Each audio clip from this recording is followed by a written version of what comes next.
Halo, assalamualaikum teman-teman semuanya. Selamat pagi, selamat siang, selamat malam, dimanapun kalian berada. Sehat-sehat semua ya. Oke teman-teman semuanya, jadi video ini akan mengandung spoiler banget film The Batman 2022. So aku mohon bijak banget bagi kalian yang belum nonton film ini dan yang gak suka spoiler, mohon untuk tinggalin dan tutup video ini. So gak usah komen-komen gak jelas atau hater komen di kolom komentar ya guys. Oke, aku udah disclaimer dan warning di awal. Video ini akan membahas tentang penjelasan akhir film The Batman, ending explain, dan bagaimana akhir cerita Bruce Wayne. Jadi gak usah banyak bacot, let's check it out. Film The Batman 2022 ini gila, keren banget ya guys. Dark, brutal, kejam, dan disturbing banget. Sutradara Matt Reeves sukses banget ngebuat film Batman ini beda dari film superhero lainnya.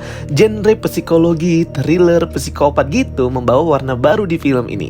Pemecahan misteri, teka-teki mengerikan dari The Riddler ala-ala detektif Batman membawa retorika konflik di film ini luar biasa terbaik. Kalian wajib nonton. Penggambaran film dengan dark tone, musik pengiring yang bernuansa gelap, tampilan Gotham City yang klasik, mencekam dan gelap banget ya guys. Ditambah perform keren dari aktor Robert Pattinson, Zoe Kravitz, Paul Dano, Jeffrey Wright membawa kita sebagai penonton ikut terjun ke kasus-kasus yang terjadi di film Batman ini. Kita penonton kayak ikut seru sendiri gitu ya, dan was-was juga dalam memecahkan misteri pembunuhan berantai The Riddler. Psikopat banget ya ini villainnya. Wajar sih dapat rating bagus di Rotten Tomatoes. Oke, bagi teman-teman nih yang udah nonton, pasti ada yang bertanya-tanya ya sama ending explain atau penjelasan endingnya tuh gimana dari The Batman ini, jadinya dia gimana nih, apa yang akan dilakukan Bruce Wayne selanjutnya. Jadi guys, di akhir film The Batman 2022 ini, penangkapan villain utama The Riddler itu berhasil ya, karena kehebatan dan kepintarannya Bruce Wayne dan detektif James Gordon dalam mengungkap teka-teki pembunuhan yang dilakukan Riddler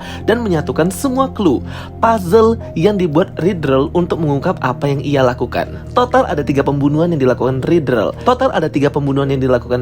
Dan 1 penyerangan di rumah Bruce Wayne. 1, dia membunuh Mayor Mitchell Jr. Kemudian kedua, dia membunuh polisi Pete Savage. Berikutnya yang ketiga, ia membunuh Gil Coulson. Yang dia bunuh pejabat korup semua ya, koruptor. Dan terakhir, dia mengirim bom ke rumah Bruce Wayne.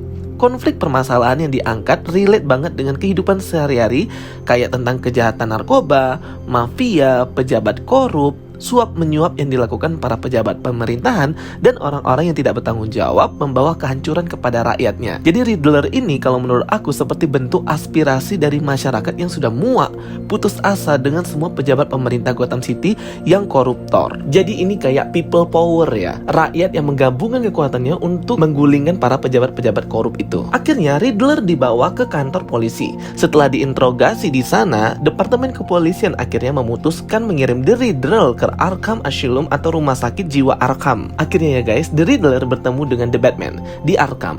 The Riddler ini kelihatan kagum banget ya dengan The Batman. Dia bahkan kayak seperti termotivasi karena Batman ini guys. Ia merasa kayak Batman ini ada di pihaknya ya melawan para penjahat. Percakapan mereka berdua ini intens banget, dimana Riddler ini menganggap Batman adalah temannya karena mengikuti semua petunjuk tentang clue-clue dan teka-teki di setiap pembunuhannya. Tapi The Batman pada akhirnya berkata bahwa si Riddler ini adalah orang gila ya. Terungkap dalam percakapan mereka ini bahwa ada 1 misi terakhir dari The Riddler. Ada bom yang dipasang Riddler berjumlah 4 atau 6 ya, aku lupa, di setiap titik penahan air laut Gotham City untuk menahan banjir bandang. Batman telat menyadarinya dan bom-bom tersebut itu sudah meledak secara beruntun. Para pengikut The Riddler yang membawa senjata pistol sudah siap-siap di balai pemilihan mayor baru Gotham City untuk memulai penyerangan dan penembakan. Air laut menerjang Gotham City secara tiba-tiba. Bencana banjir bandang sudah nggak terelakkan lagi. Ini mengerikan banget ya guys, mencekam banget ketika bencana dari alam itu tiba-tiba langsung datang ke kita yang nggak tahu apa-apa. Dalam waktu singkat Gotham City dibanjiri dengan air laut. Tempat-tempat publik, mall, sekolah, restoran banjir dan menghantam setiap penduduk Gotham City. Balai pemilihan mayor baru pun dibanjiri dengan air laut yang tiba-tiba menerjang mereka. Mayor terpilih Bel-Rel tertembak dan hampir mati oleh pengikut Riddler yang malah membatai orang-orang di balai pemilihan dengan menghujani mereka peluru dan tembakan. The Batman datang menyelamatkan mereka dengan membabat habis para pengikut The Riddler di atas seperti atap gitu ya. Dibantu Catwoman, mereka berhasil mengalahkan pengikut The Riddler. The Batman menyaksikan dari atas orang-orang Gotham City yang terhempas oleh banjir air laut yang mendadak itu. Panggung pemilihan roboh dan kabel listrik berbahaya siap menyengat mereka semua yang terendam air banjir. Gak tinggal diam, Batman langsung terjun memotong kabel listrik itu dan menghantam air di bawahnya. Dengan hati yang besar dan keinginannya membantu orang lain, Batman berhasil menyelamatkan orang-orang dan Mayor Bel-Rel dari banjir tersebut. Ini scene epic banget ya guys. Pesan moralnya dapat banget. Keinginan dan kecintaan Batman dengan Gotham City membuatnya memiliki kepercayaan bahwa kota yang menjadi legacy Wayne family ini bisa berubah ke arah yang lebih baik. Akhirnya para penduduk dievakuasi ke atas stadion ya kalau nggak salah, dan Batman membantu dengan semua yang ia miliki untuk menyelamatkan para pengungsi, penduduk, siapapun yang membutuhkan pertolongan. Jadi Batman ini kayak merakyat banget ya guys di film ini. Suka deh dengan hero yang real gini. Singkat cerita, akhirnya Bruce Wayne dan Selina Kyle Catwoman bertemu. Mereka pun saling salam perpisahan. Selina menginginkan Batman untuk ikut dia ke North Utara, menjalani kehidupan bebas, merampok orang-orang kaya dan sebagainya.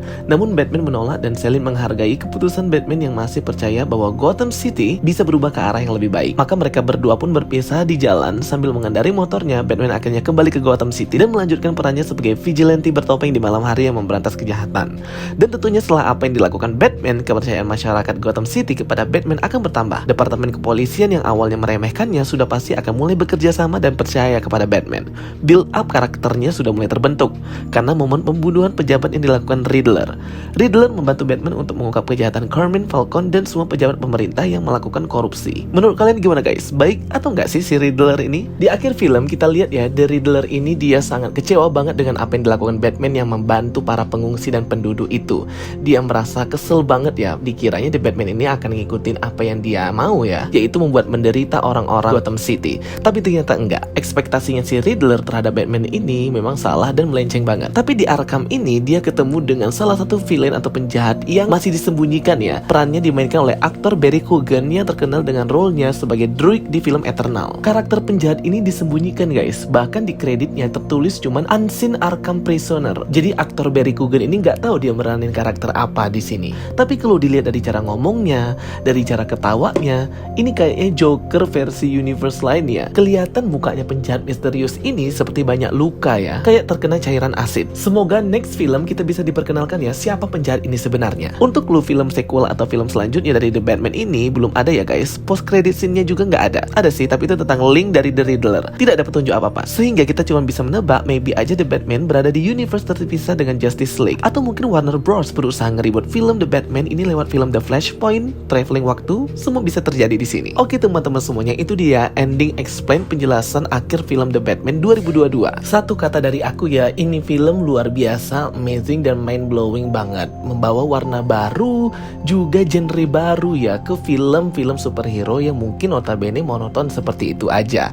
Kalian wajib banget nonton film ini yang suka dengan detektif, teka-teki, thriller, psikologi, dan psikopat gitu guys. Cocok banget untuk kalian. Dijamin worth it dan gak akan buang waktu kalian. Bagi yang sudah nonton, tulis pendapat kalian di kolom komentar. Kalian juga bisa rate film ini ya guys. Oke teman-teman semuanya, thank you for watching my videos. Don't forget to like and subscribe ya guys. Kita ketemu lagi di video-video pembahasan aku berikutnya tentang film The Batman ini. Sampai jumpa semuanya, bye bye, see you next time.